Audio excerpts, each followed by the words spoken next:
Marchienne-au-Pont est une des 14 communes qui constituent la ville de Charleroi, située à quelques 60 km au sud de Bruxelles. S'étendant le long de la Sambre, elle doit son développement et sa prospérité à l'exploitation du charbon et à l'apparition d'industries sidérurgiques et métallurgiques. Aujourd'hui, les mines sont fermées et la sidérurgie a été restructurée. Le visage de la cité a donc complètement changé et au point de vue démographique, elle s'est vue enrichie par l'arrivée de vagues successives de travailleurs d'origine étrangère. Mais Charleroi, c'est encore la bande dessinée, le musée de la photographie et des espaces verts bien agréables. Sans remonter à la réforme du XVIe siècle, les premières réunions protestantes à Marchienne sont mentionnées dès 1888 et le temple, quant à lui, fut inauguré en 1897. Le territoire d'action de la petite communauté protestante couvre aujourd'hui l'ouest de l'agglomération carolo-régienne, de la commune industrieuse aux régions plus rurales et jusqu'à la ville de Thoin. La vie communautaire est restée dynamique malgré des crises économiques, les 2 guerres mondiales, des inévitables périodes de déclin ou d'extension, grâce à de nombreuses activités et aussi à l'œuvre de la Société de tempérance devenue l'Étoile bleue. La communauté de Marchienne est aussi très impliquée dans des rencontres œcuméniques très régulières, ainsi que dans le dialogue interreligieux.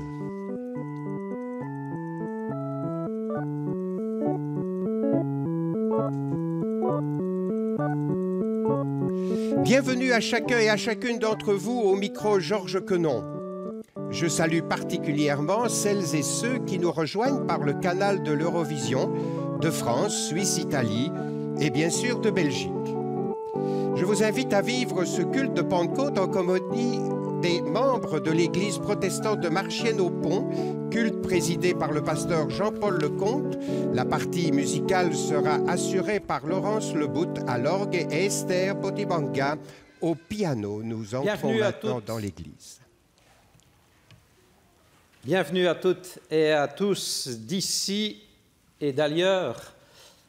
Notre célébration de Pentecôte, nous voulons la vivre comme un temps qui nous est offert.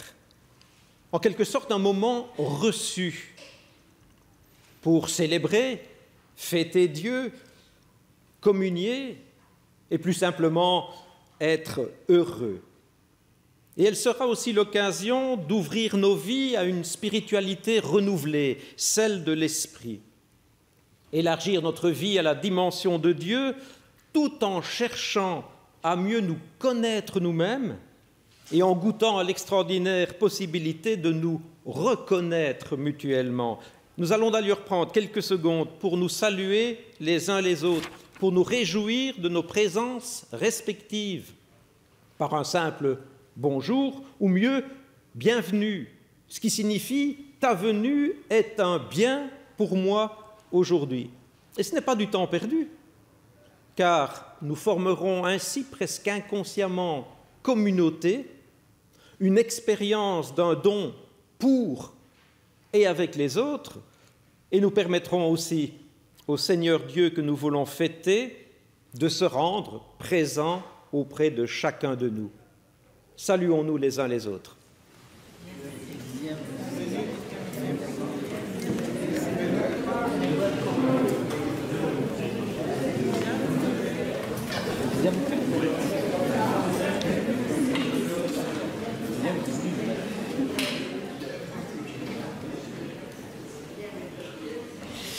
Nous lisons au livre des Actes des Apôtres, chapitre 2, versets 1 à 8.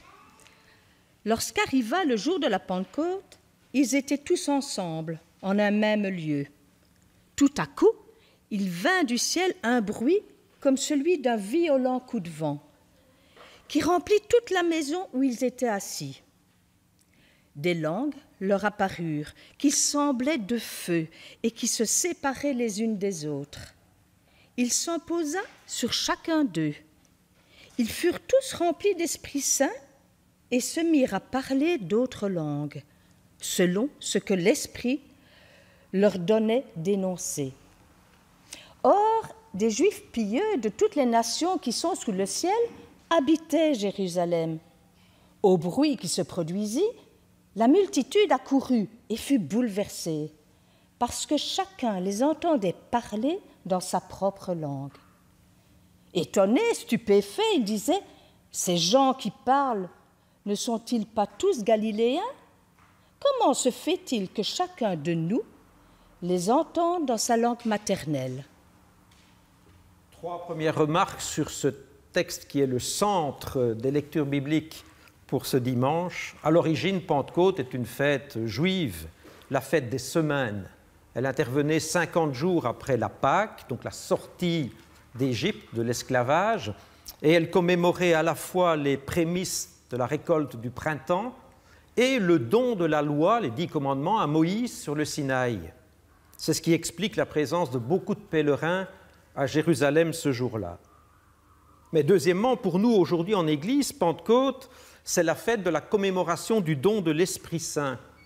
Un peu comme si la loi écrite, qui pouvait être figée, se trouve tout à coup traduite et accomplie dans la liberté de l'Esprit. Nous suivrons également les premiers pas des disciples de Jésus qui vivaient dans la peur, l'hésitation, étant recroquevillés sur eux-mêmes, ne sachant pas à quoi s'attendre dans leur vie. Et ils vont vivre une extraordinaire expérience de joie et d'audace communicative. C'est toi, Seigneur, qui nous unis. On se lève pour chanter.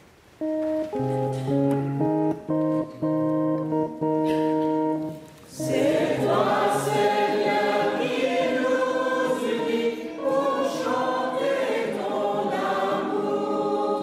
Et ta parole, ô Jésus-Christ, nous rassemble en ce jour. Tous unis dans la même foi, nous allons au-devant de toi.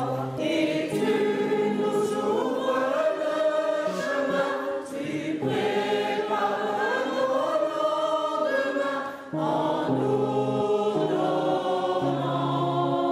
ta parole et ton pain. Tu nous reçois dans ta maison pour nous donner ta paix. Tu nous connais par notre nom, ô Christ ressuscité. Tous unis dans la même foi, nous allons au-devant de toi. Et tu nous ouvres le chemin, tu prépares nos lendemains en nous donnant ta parole et ton pain. Avant d'écouter les autres lectures bibliques de ce dimanche, prenons le temps de dire merci. Pour ce jour de joie, Seigneur, nous voulons te dire merci. C'est une opportunité de nous retrouver et de former communauté humaine. Et dans une société si souvent morcelée et anxiogène, c'est un privilège qui nous vient de toi que de pouvoir nous assembler et former corps les uns avec les autres, au-delà et au travers de nos histoires respectives. Loué sois-tu, Seigneur. Seigneur, en ce dimanche de Pentecôte, nous te rendons grâce pour la liberté que tu ne cesses de nous proposer. Il n'y a pas en toi le souci d'enfermer, d'amoindrir ou de coloniser, mais ton souffle nous pousse vers le monde, vers nos sœurs, nos frères, vers un avenir à habiter et à inventer. Loué sois-tu, Seigneur. Seigneur, nous te remercions de faire résonner encore une bonne nouvelle pour les hommes, car en Jésus de Nazareth, tu aimes chacun d'entre nous et dans les rues et les ruelles de nos vies, si souvent fragilisés, soit par les aléas de l'existence ou par nos choix risqués, tu fais souffler encore le vent d'une présence ressuscitée. Loué sois-tu, Seigneur. Oui, loué sois-tu, Seigneur, pour ce jour. Loué sois-tu pour ce lieu, pour cet instant, pour les femmes et les hommes que tu places sur nos routes aujourd'hui. Loué sois-tu, Seigneur. Amen. On se lève et on chante. Magnifique est le Seigneur.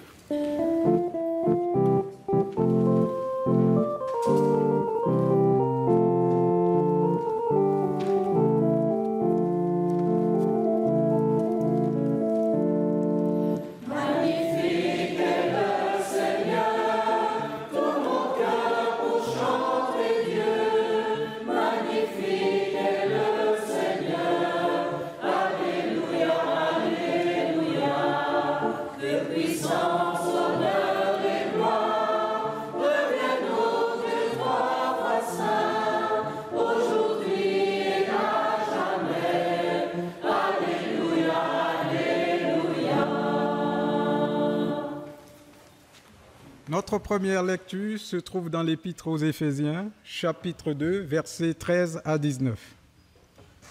Maintenant, en Jésus-Christ, vous qui autrefois étiez loin, vous êtes devenus proches par le sang du Christ. Car c'est lui qui est notre paix, lui qui a fait que les deux soient un, en détruisant le mur de séparation, l'hostilité. Il a dans sa chair réduit à rien la loi avec ses commandements et leurs prescriptions, pour créer en lui, avec les deux, un seul homme nouveau, en faisant la paix, et pour réconcilier avec Dieu les deux en un seul corps, par la croix, en tuant par elle l'hostilité. Il est venu annoncer comme une bonne nouvelle la paix à vous qui étiez loin et la paix à ceux qui étaient proches. En effet, nous avons les uns et les autres accès auprès du Père dans un même esprit. Ainsi donc, vous n'êtes plus des étrangers ni des exilés, mais vous êtes concitoyens des saints, membres de la maison de Dieu. Jean-Baptiste, tu viens de lire qu'on n'est plus des étrangers, mais est-ce que je peux quand même te poser la question? Toi, est-ce que tu te sens toujours étranger au milieu de nous? Bien sûr que non, pasteur. Je suis belge, et ce, depuis le 1er janvier 2000. Mon épouse est originaire de Jumet, bien que je sois pour ma part originaire du sud-est de la Côte d'Ivoire. Il faut dire qu'au départ, mes parents ne me destinaient absolument pas aux études. Ils pensaient en effet que leur fils adoré leur emboîterait le pas en ce qui concerne sa future profession. C'est dans cette optique que j'ai été initié très tôt, dès l'âge de 4 ou 5 ans, à la culture du café et du cacao. Cependant, la soif d'apprentissage qui m'animait à ce moment-là m'a incité à apprendre à lire et à écrire tout seul. Et c'est de cette manière que je suis parvenu à convaincre ma mère de m'inscrire à l'école primaire. Et à ce moment-là, déjà, tu savais ce que tu allais faire de ta vie? Bien évidemment, je le savais. Je voulais devenir enseignant au départ. Mais après une première année des Régendas, j'ai bifurqué vers des études d'éducateur spécialisé dans lesquelles je me suis beaucoup mieux retrouvé. Me voici donc devenu éducateur et je travaille depuis octobre 2000 dans une ASBL qui fait des réinsertions socio-professionnelles à Bruxelles avec des personnes sans abri. Mais peut-être que Clovis voudrait bien nous parler de son rêve d'enfant. Ah, Jean-Baptiste, si tu pouvais savoir. Mon rêve, depuis que je suis tout petit, c'était de devenir boxeur professionnel. Au Cameroun, mon pays d'origine, c'est grâce à la boxe que j'ai pu voyager et rencontrer beaucoup de monde dans ma jeunesse. Et finalement, trouver un emploi au port autonome de Douala. Attention, Jean-Baptiste, j'ai été 3 fois champion du Cameroun. En Walter, Super Walter et moyen. Mais dis-moi, je crois que toi aussi, tu as pratiqué un sport de combat.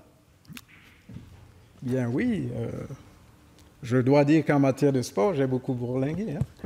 J'ai pratiqué du judo, du taekwondo, du foot et j'en passe.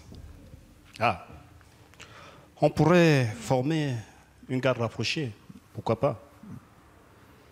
Moi ensuite, je suis venu en Europe, toujours pour boxer, mais j'attendais déjà la quarantaine. Ensuite, je me suis fixé en Belgique. Et aujourd'hui, avec ma famille, dans cette communauté de marchands, je suis bergère depuis longtemps et je travaille dans le génie civil. Je peux te dire que dans les combats que sur le ring, dans la vie professionnelle, Dieu n'a cessé de nous accompagner et de conduire nos pas. Finalement, quand j'observe cette belle communauté que nous formons ici à Marchiennes, je me dis qu'elle ne peut qu'être l'œuvre du Saint-Esprit. C'est lui qui, au travers des différentes migrations, nous a tous rassemblés en ce jour de Pentecôte. Merci Jean-Baptiste. Une petite méditation sur ce court passage d'Éphésiens. L'événement Jésus a une conséquence. Un formidable rapprochement entre les hommes. D'abord entre juifs et non-juifs, c'était la grande séparation dans l'Église naissante. Mais plus généralement, nous pouvons adapter les notions que l'auteur utilise, l'éloignement et la proximité, pouvons l'adapter à bien d'autres situations. C'est comme si la connaissance de Jésus transgressait ou transfigurait toutes les formes passées de reconnaissance entre nos différentes communautés humaines, mais même à l'intérieur de chaque groupe social dont nous faisons partie. Et cela est valable au niveau religieux, mais pas seulement. Car en tant qu'êtres humains, nous sommes reconnus comme citoyens de la maison de Dieu.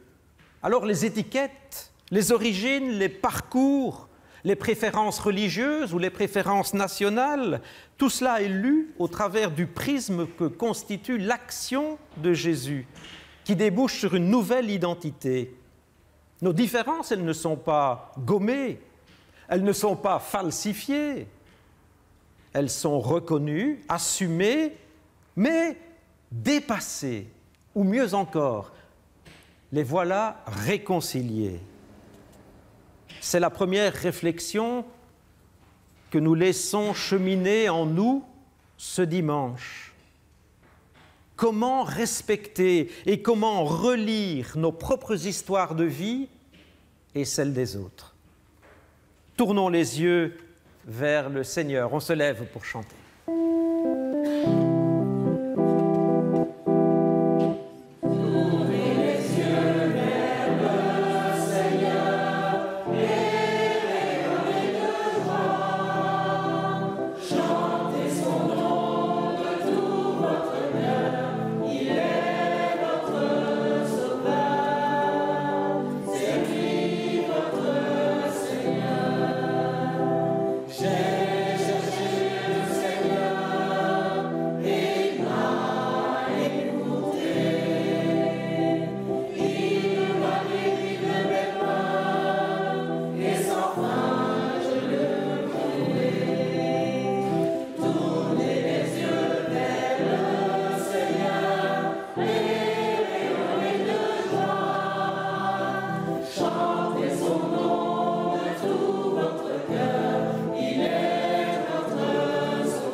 Relisons, si vous le voulez, dans le livre des Actes, au chapitre 2, les versets 1 à 4.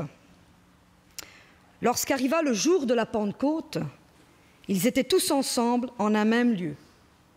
Tout à coup, il vint du ciel un bruit comme celui d'un violent coup de vent, qui remplit toute la maison où ils étaient assis. Des langues leur apparurent, qui semblaient de feu et qui se séparaient les unes des autres. Il s'en posa sur chacun d'eux. Ils furent tous remplis d'Esprit Saint et se mirent à parler en d'autres langues, selon ce que l'Esprit leur donnait d'énoncer. Parler d'autres langues, c'est très chouette, Esther, mais est-ce que tu parles encore un peu italien? Ma certo, Gianpaolo. Même quand j'ai fait la pizza, je chante en italien. Alors, c'est un peu plus compliqué que ça. En réalité, pour la petite histoire, en famille, on parle le sicilien, qui n'est autre qu'un dialecte. Mes parents, en fait, fraîchement mariés, ont émigré ici en Belgique parce que mon père en avait un peu marre de l'agriculture et il voulait faire autre chose que la culture de la terre. Il pensait néanmoins retourner un jour vivre en Sicile après quelques années de labeur ici en Belgique. Et donc, ils m'ont inscrit dans une école italienne pour bien apprendre l'italien, dans cette perspective de retour futur. Mais au fil des années, cette envie s'est évaporée. Et quand tu parles avec Jonathan, tu parles quoi? Italien, sicilien? Surtout le sicilien quand je m'énerve. Mais il comprend l'italien, hein, mon amour que j'aime à l'italienne. Sim, même te comprende italiano. Donc, forcément, je comprends un peu l'italien, parce que mes origines à moi sont aussi latines. Ma mère est belge, mon père vient de ces îles africaines qu'on appelle le Cap-Vert, et au Cap-Vert, on parle le créole, une langue tissée de portugais, mais aussi d'une langue inventée pour faire face à cette ancienne colonie. On pourrait dire que c'est une langue de résistance, et alors, on serait protestant de naissance. Et alors, tous les deux, on a un fils qui s'appelle Nathanaël, qui, lui, est belgo-italo-capverdien. Comme quoi, les desseins de Dieu ne sont forcément peut-être pas les nôtres. Et c'est ainsi que nous nous retrouvons ici aujourd'hui à Marchienne pour fêter la Pentecôte tous ensemble. Permettez-moi un deuxième petit commentaire sur cet extrait du livre des Actes. La diversité des langues dont on parle, et quand on dit langue, c'est aussi tout ce qui est véhiculé en matière de culture, d'origine et surtout d'histoire personnelle. Cette diversité fait de ce récit de Pentecôte un fantastique appel à dépasser nos craintes et à oser parler, à oser se dire, à oser partager ce qui m'occupe, ce qui me préoccupe, ce qui est essentiel dans ma vie. Quelquefois, nous avons peur de parler parce que nous avons le sentiment que nous ne serons de toute façon pas écoutés, pas compris, pas pris au sérieux. Attention, se dire n'est pas à confondre avec un déballage intempestif. Il s'agit plutôt de relever ce défi d'oser être soi-même face aux autres avec nos failles et nos contradictions. Et dans l'attitude initiale des disciples qui étaient réunis dans une même chambre haute, on peut lire une crainte. Ils ont peur d'être stigmatisés. Ah, disciples de Jésus, car tout le monde à Jérusalem a en mémoire ce qui s'est passé à Pâques. Ce prétendu Christ qu'on a mis à mort et dont le corps a mystérieusement disparu. Et les disciples n'osent pas prendre le risque d'être rejetés. Même si on peut imaginer que dans leur enfermement, à l'intérieur de leur groupe, la communication entre eux était peut-être facile, aisée, ronronnante. Ils étaient repliés sur leur vécu, sur leurs émotions, et l'irruption de l'Esprit de Dieu les fait parler différemment, autrement, sans retenue, sans calcul. Ils sont l'embryon de ce qu'est l'Église, un rassemblement de femmes et d'hommes, c'est son étymologie, son ADN à l'Église. Rassemblement de ceux qui sont appelés à recevoir, chacun pour eux-mêmes, tels qu'ils sont, dans ce qu'ils sont, la grâce, la chance de pouvoir se parler et de s'entendre dans les deux sens du terme. Et se comprendre donc n'est pas une simple question de traduction, c'est surtout une question d'ouverture à l'autre et d'audace. Audace à laisser l'esprit nous pousser en dehors de nos sécurités et de nos peurs. Et voici la deuxième petite chose à laisser mijoter dans nos esprits lors de ce culte. Comment pouvons-nous communiquer réellement avec tous ceux que nous rencontrons? Comment trouver avec nos frères les hommes les moyens de communication adéquats quand le soir descend?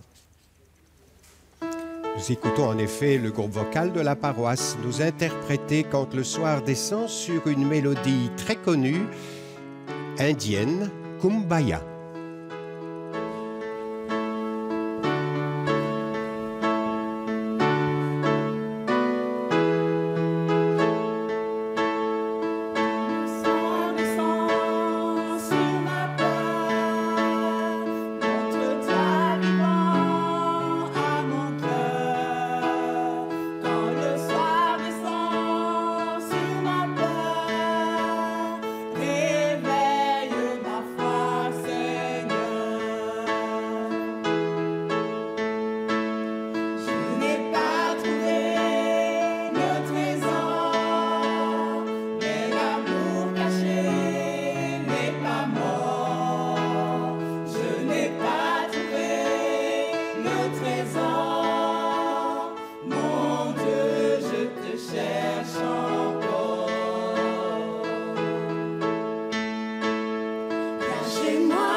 La troisième lecture est la suite du récit de Pentecôte, en acte 2, versets 5 à 13.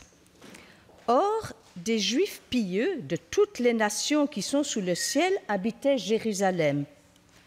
Au bruit qui se produisit, la multitude accourut et fut bouleversée, parce que chacun les entendait parler dans sa propre langue. Étonnés, stupéfaits, ils disaient « Ces gens qui parlent, ne sont-ils pas tous galiléens? Comment se fait-il que chacun de nous les entende dans sa langue maternelle? Parthes, Mèdes, Élamites, habitants de Mésopotamie, de Judée ou de Cappadoce, du Pont, d'Asie, de Phrygie, de Pamphylie et d'Égypte, de Libye cyrénaïque et citoyens romains. Juifs et prosélytes, crétois et arabes, nous les entendons dire dans notre langue les œuvres grandioses de Dieu. Tous étaient stupéfaits et perplexes. Ils se disaient les uns aux autres « Mais qu'est-ce que cela veut dire ?» Mais d'autres se moquaient en disant « Ils sont pleins de vin doux. »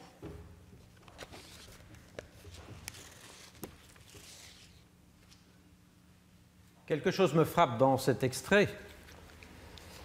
C'est curieux que l'auteur du livre des Actes insiste si fortement pour préciser d'où viennent tous ces pèlerins.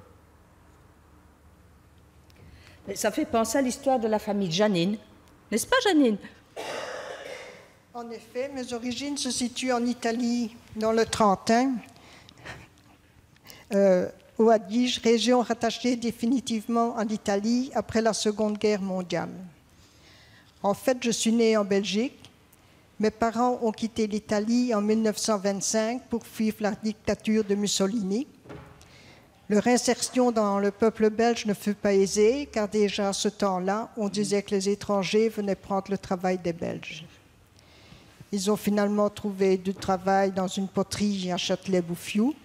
Puis mon père a trouvé un emploi en surface au charbonnage et il a terminé sa carrière comme gardien de nuit. C'est ainsi que j'ai fait souche en Belgique.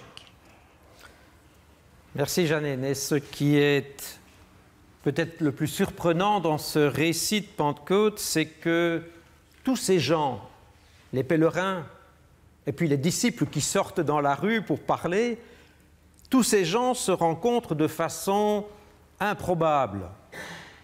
Ils ne s'étaient pas donné rendez-vous par SMS à un endroit précis. Ils se parlent, mais sans bien se comprendre.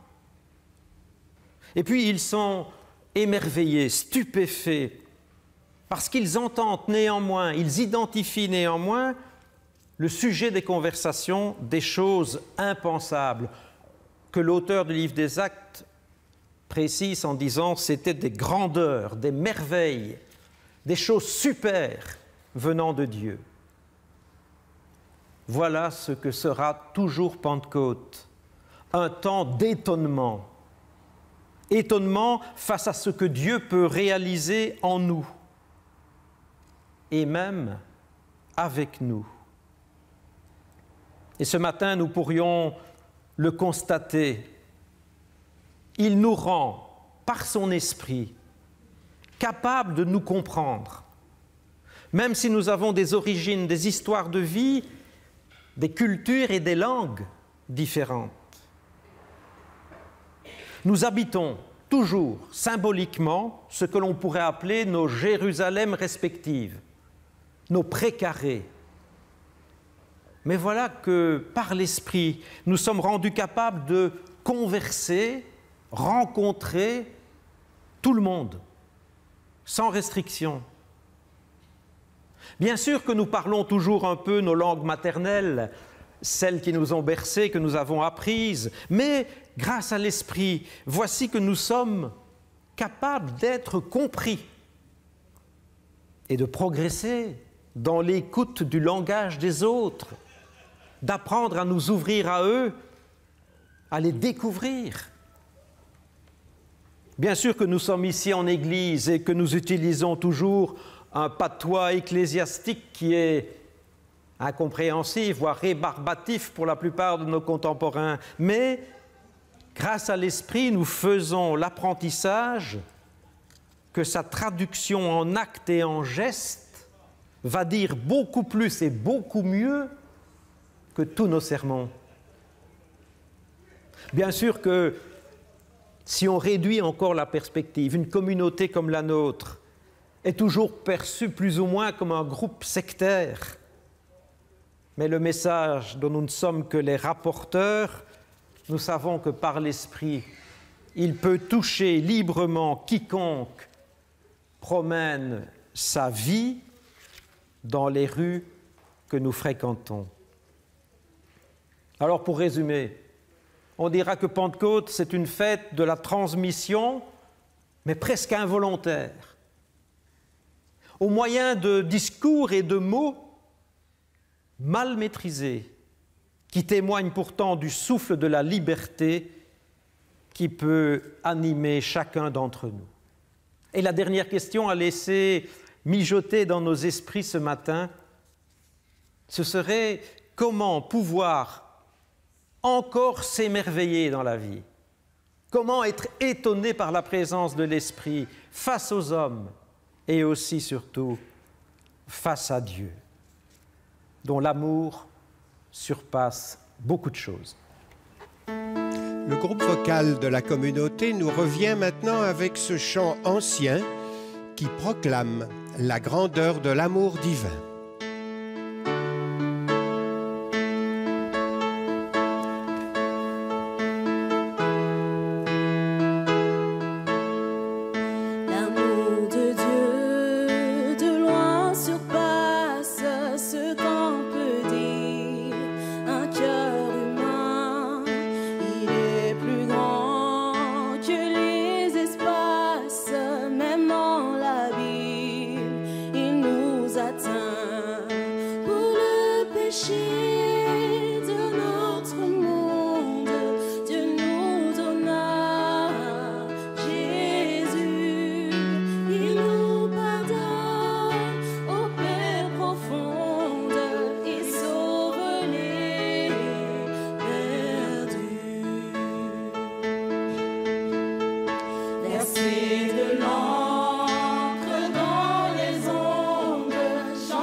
Prions un instant. Seigneur, nous voulons te prier pour et avec les migrants de tous les continents, ceux qui sont persécutés, oubliés, qui doivent fuir la misère ou l'injustice. Permets-nous de tendre la main, d'être acteurs de générosité, de solidarité dans les rues de notre cité. Nous te prions pour et avec ceux qui s'engagent sur la route du pèlerinage intérieur. Édifier sa vie, chercher un sens, se sentir respecté. Voilà qui nous occupe tous, Seigneur, à des degrés divers. Fais-nous rencontrer des événements ou des humains qui nous aident à nous déplacer sans cesse, sans pour autant assécher nos racines. Nous te prions pour et avec ceux qui ont peur ou qui peinent à accepter les changements, les différences. Nous sommes tous attirés par le modèle rassurant que l'on croit éternel. Redonne à ton peuple la vitalité, l'envie, d'équilibre sa sécurité pour vivre concrètement tes grandes œuvres dans les ruelles de notre monde. Par Jésus le Christ. Amen. Et nous allons prendre le temps de laisser chanter en nous le petit refrain « Jésus le Christ, lumière intérieure ».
Nous avons osé quelque part nous adresser à Dieu pour lui dire nos intentions, pour lui dire ce qui nous animait, ce qui est joyeux et ce qui est encore non abouti dans nos vies.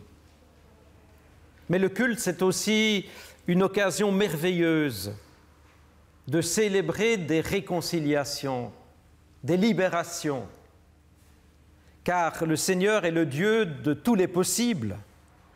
Il peut même réaliser ce miracle de nous réconcilier avec nous-mêmes, en toute vérité et en toute humilité, parce qu'il vient réconcilier le monde entier avec lui. Il va nous aider maintenant à trouver ce chemin de la réconciliation, du pardon et de la paix. Tu es le Dieu de la parole tendre et douce, à l'heure même où la rancœur, la violence, la révolte agitent notre cœur. Tu peux calmer nos stress et nos énervements pour nous faire entendre ta parole de pardon et d'amour. Tu es la flamme qui ravive et embrase nos déceptions, nos lâchetés et nos paresses. Tu peux même nous remettre en route et nous aider à dépasser les barrières et les obstacles qui paralysent. Tu nous motives et nous engages à vivre ton pardon dans l'amour. Comme nous avons pris quelques moments tout à l'heure pour nous souhaiter la bienvenue, il est normal que nous prenions quelques secondes pour sentir en nous cette réconciliation et cette paix qui nous est donnée par le Christ Jésus, pour recevoir la force d'aimer encore, comme nous avons été aimés de lui. Je me confie en toi car je sais que tu es mon Dieu. On se lève pour chanter ce chant.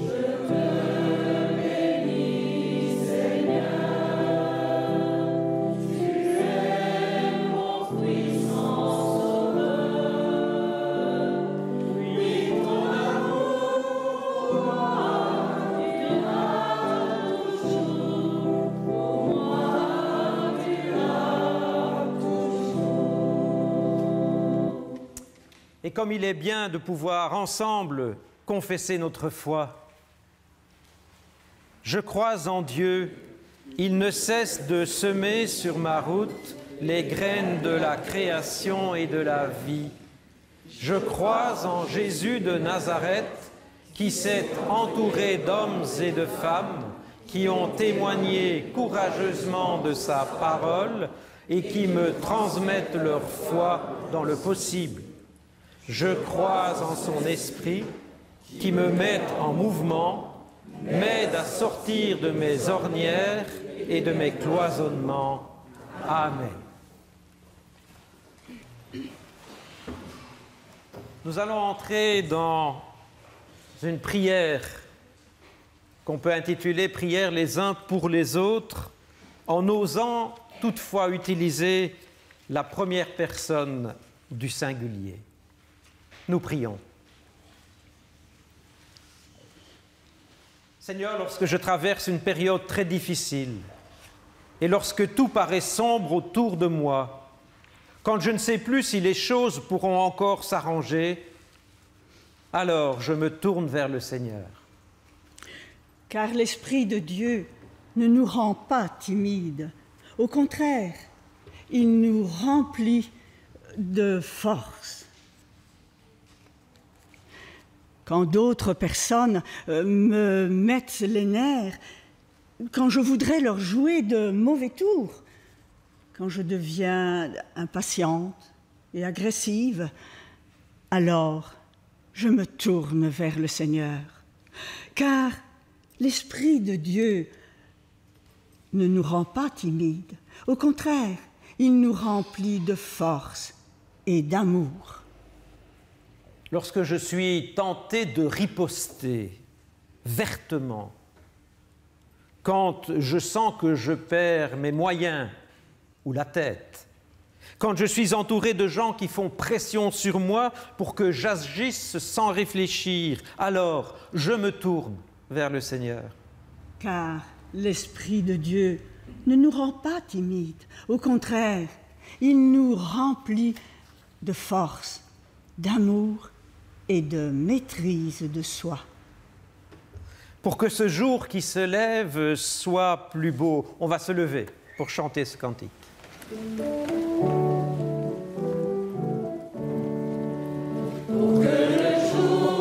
Si vous désirez recevoir les textes entendus lors de ce culte, ainsi que les références musicales, il suffit que vous en fassiez la demande à la radio-télévision protestante, rue Brognier 44 à 1070 Bruxelles, ou nous contacter via notre site www.aprt.be.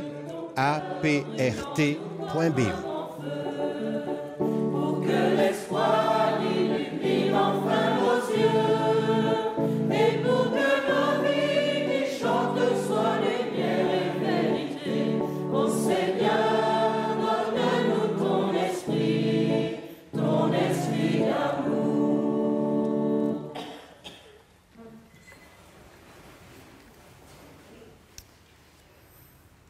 Le moment est venu d'entrer dans un temps de communion et nous allons élever nos vies, nos cœurs vers le Seigneur, car il nous aime.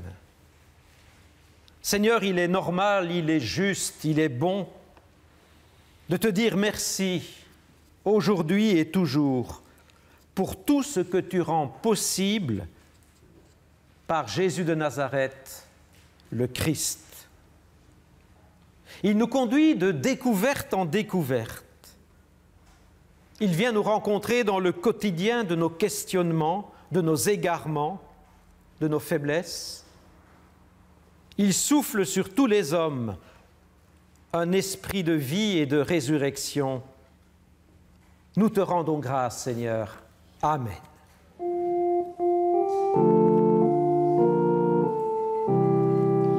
Viens, Seigneur Jésus, par ton esprit, viens nous apprendre à partager. Tu es le pain, tu es la vie, de toi j'ai faim, par toi je prie.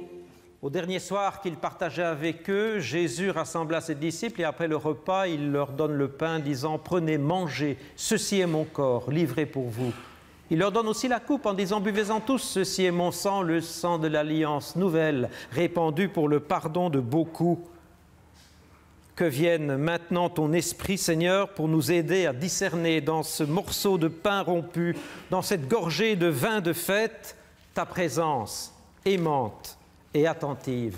Amen.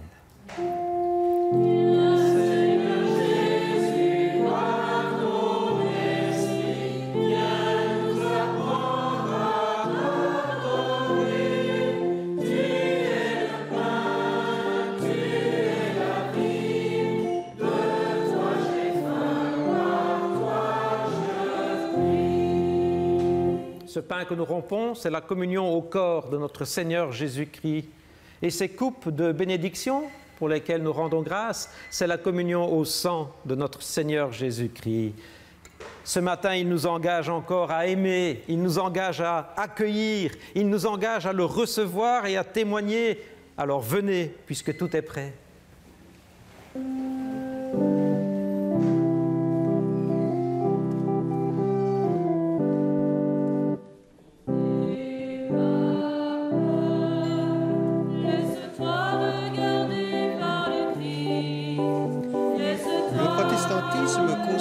La scène et le baptême comme les deux seuls sacrements.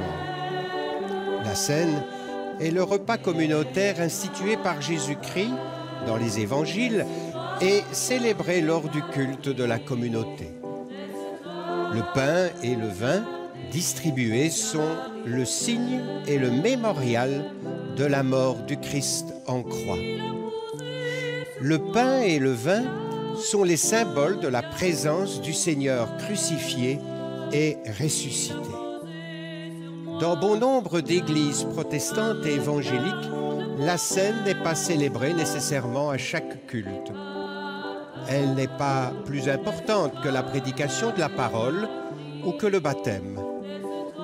Parole et sacrement sont les moyens dont Dieu se sert pour s'approcher de tout être humain.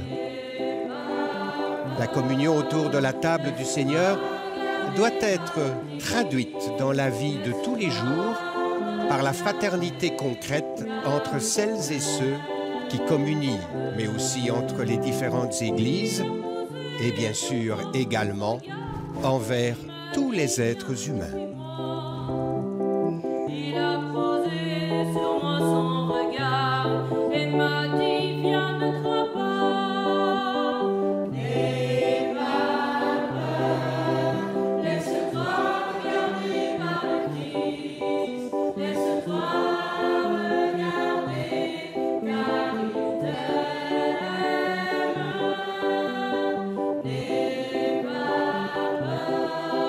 Laisse-toi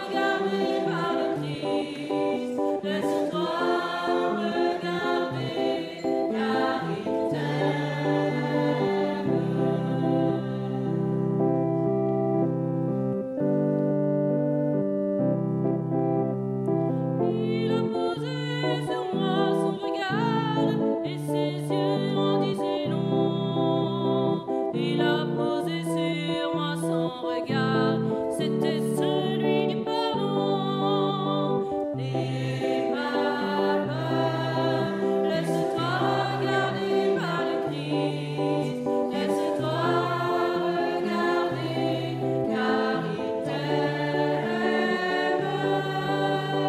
N'aie pas peur, laisse-toi regarder par le Christ, laisse-toi regarder, car il t'aime. Il a posé sur moi son regard, alors j'ai vu qu'il pleurait. Il a posé sur moi son regard, alors j'ai su qu'il m'aimait. N'aie pas peur, laisse-toi regarder par le Christ, laisse-toi regarder, car il t'aime. N'aie pas peur, laisse-toi regarder par le Christ, laisse-toi regarder, car il t'aime.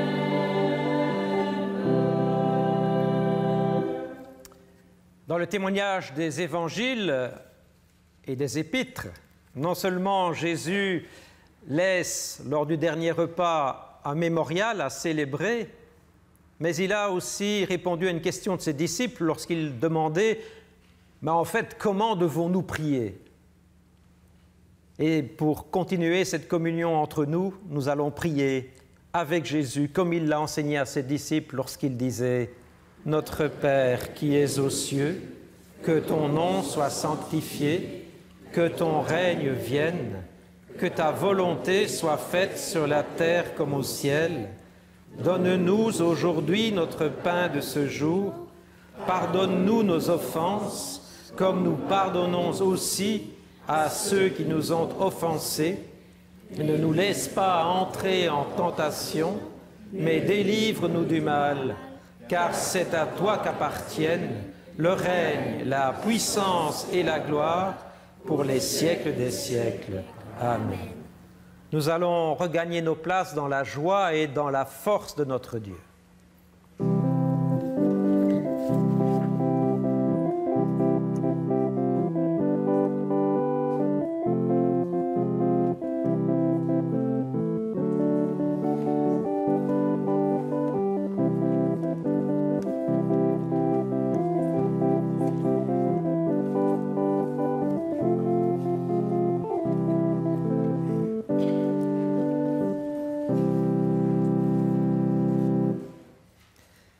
Nous avons commencé ce culte en nous souhaitant un bonjour, en nous souhaitant une venue qui soit profitable pour chacun. Nous allons terminer ce culte en nous rendant disponibles à une parole qu'on appellera une parole de bien, une bénédiction qui est prononcée de la part du Seigneur. En ce jour de Pentecôte, au moment où nous allons rejoindre les rues et les ruelles de nos vies, au moment où nous allons faire de multiples rencontres, nous prions le Seigneur que son Esprit nous fasse revivre, pour que nous soyons rendus attentifs, ouverts, entreprenants, à l'image de celui que nous appelons le Seigneur des hommes, à savoir Jésus de Nazareth. Nous recevons maintenant une parole qui dit du bien sur le monde, sur les autres et sur chacun de nous. Et ce que Jésus propose, croyez-le, il l'accomplira. Amen.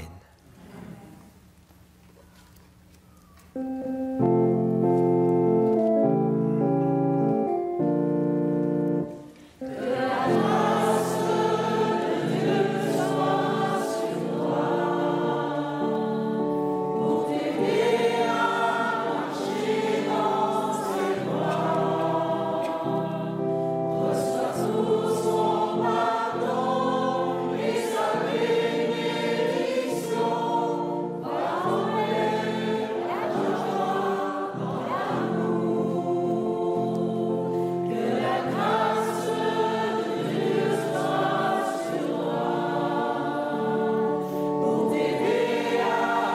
C'était le culte protestant célébré par la communauté de Marchienne-au-Pont en Belgique dans le cadre de la fête de la Pentecôte. Ce service était présidé par le pasteur Jean-Paul Lecomte. La partie musicale était assurée par Laurence Lebout à l'orgue et Esther Obedipanga au piano. De nombreux membres de la communauté ont participé à la partie liturgique. Au nom de la radio-télévision protestante et au nom